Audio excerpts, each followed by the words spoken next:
అవునండి, 15 ఆగస్టు వరకు రుణమాఫీ చేయడానికి వారు అన్ని విధాలా కృషి చేసి దానికి సంబంధించిన అన్ని విషయాలు పూర్తి చేస్తున్నారు. అదొకటి.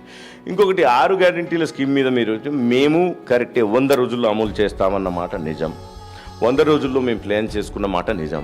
కానీ ఒకసారి ముందు మీరు ఈ ప్రభుత్వంలో చూసుకుంటే కనీసం ఆర్టీఐలో అప్లికేషన్లు పెడితే కూడా ఏదైనా మనకి ఇన్ఫర్మేషన్ రాని పరిస్థితి. ఆర్థిక పరిస్థితి ఎట్లా ఉంది స్టేట్ని తెలుసుకుంటే ఒక్క సగం జీవోలు కనీసం మీకు అవైలబుల్ కూడా ఉండవు. 6000 పైచిలకు జీవోలు మీకు ఇన్ఫర్మేషన్ కోసం కూడా పెట్టలేదు. అన్నీ ఆన్లైన్ పెట్టలేదు. ఈ విషయాలన్నీ మీకు తెలుసు. ఆర్థిక పరిస్థితిని సమీక్షిద్దామంటే కనీసం ఆఫీసర్లు ప్రతిపక్ష నాయకులకు ఫోన్లు కూడా ఎత్తేవాళ్ళు కాదు, సెక్రటేరియట్లోకే రానియలేదు.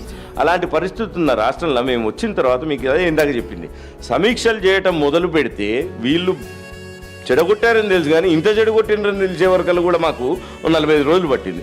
సో పరిపాలనని గాడిలో పెడితే తప్ప ఇదంతా ఇందాక నేను చెప్పినట్టు అలావుద్దీన్ అద్భుత దీపం కాదు కదా. ప్రభుత్వంలో అన్ని సక్రమంగా అయ్యేటట్టు చూస్తూ ప్రభుత్వం నుంచి ఈ పథకాలన్నీ ప్రజలకు అందేటట్టు చేయటమే ప్రభుత్వం యొక్క లక్ష్యం. సో ఆ లక్ష్యం దిశగా మేము కృషి చేస్తున్నాం. వీళ్ళు చేసిన పొరపాట్ల వల్ల ఇప్పటి వరకు కూడా ఇంత లేట్ అయింది. 100 రోజులు కాస్త ఇంకా దాని తర్వాత 45 రోజులు అయిపోయింది. కోడ్ వచ్చేసింది. ఇప్పుడు జూన్ 4 తర్వాత కౌంటింగ్ అయిపోయిన తర్వాత ఒకసారి కోడ్ ముగిసిన తర్వాత డెఫినెట్లీ జూలై ఆగస్ట్ కల్లా మేము అన్న ప్రతి అంశం కూడా పూర్తి చేస్తాం.